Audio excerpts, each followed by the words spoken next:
What is good, everybody? I am back here today with a new video. Today I'm going to be talking about my biggest mistake and what I think you beginners should not be doing when you start throwing forehand. Before I get into this video, I do want to say we just hit 300 subscribers.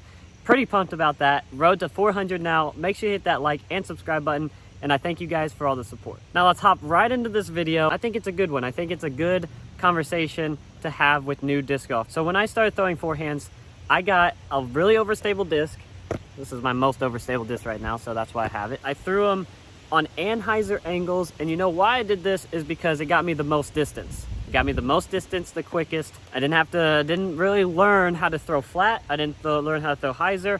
All I was doing is simply throwing every shot as a forced over turnover with a really overstable disc that would always come back. Beginners love this because it's the quickest way to distance, in my opinion, when you're starting. But the reason I wanted to kind of get on here and talk about it is because it has taken me so long to learn my angles now. Muscle memory always wants to release the disc on an Anheuser, even when I'm trying to throw flat. Basically, this isn't going to teach you any angle control at all. Don't go and get a super overstable disc. Get something more neutral. Learn your angles and learn how to actually flick it out of your hand. Because now that I was doing that for so long, even to this day when I pick up fairway drivers, it's kind of hard for me to get a clean release out of it. They always come out wobbly, or you just turn them over. And obviously there's a lot of fairways, especially neutral fairways, that you can't really throw on a crazy Anheuser and expect it to come back.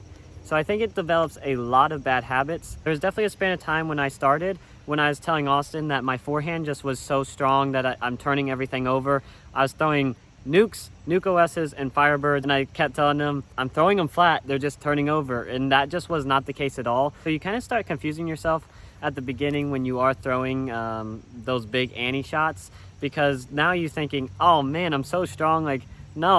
No, it's just that you're not throwing the disc flat. So I just strongly recommend getting something more neutral, learning your angles, and if you can, even a fairway driver, even mids for me are kind of hard to flick because you have to get such a clean release.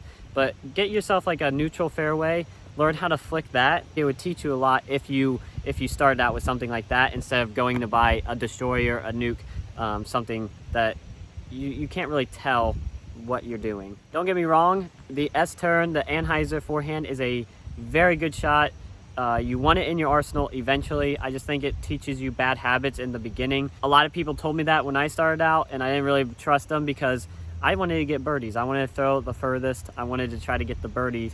I didn't want to do everything because, you know, if you throw a flat shot, it's probably not going to go as far. So I wanted to get that score lower. In reality, that's not so important when you're starting out. Really, you just want to learn the basics, the fundamentals, get that form right, get your angles right.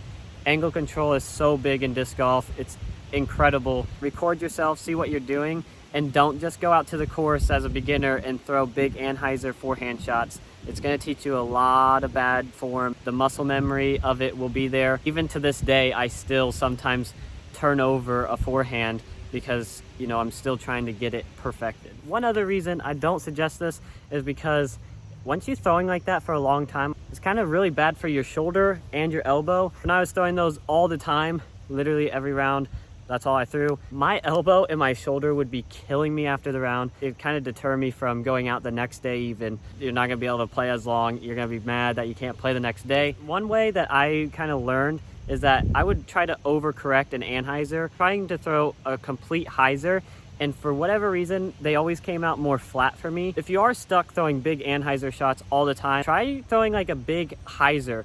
That really corrected me, and like I just did something over exaggerated that kind of fixed it out and kind of helped me learn the angle better. Sometimes throwing the bad shots on the course is what's going to help you in the long run. If you're shanking them all, but you're trying to learn your angles, it's way worth it. It's going to help you in the long run. Anyway, guys, that's all I have for this video. Make sure you hit that like and subscribe button, and I'll see you on the next one.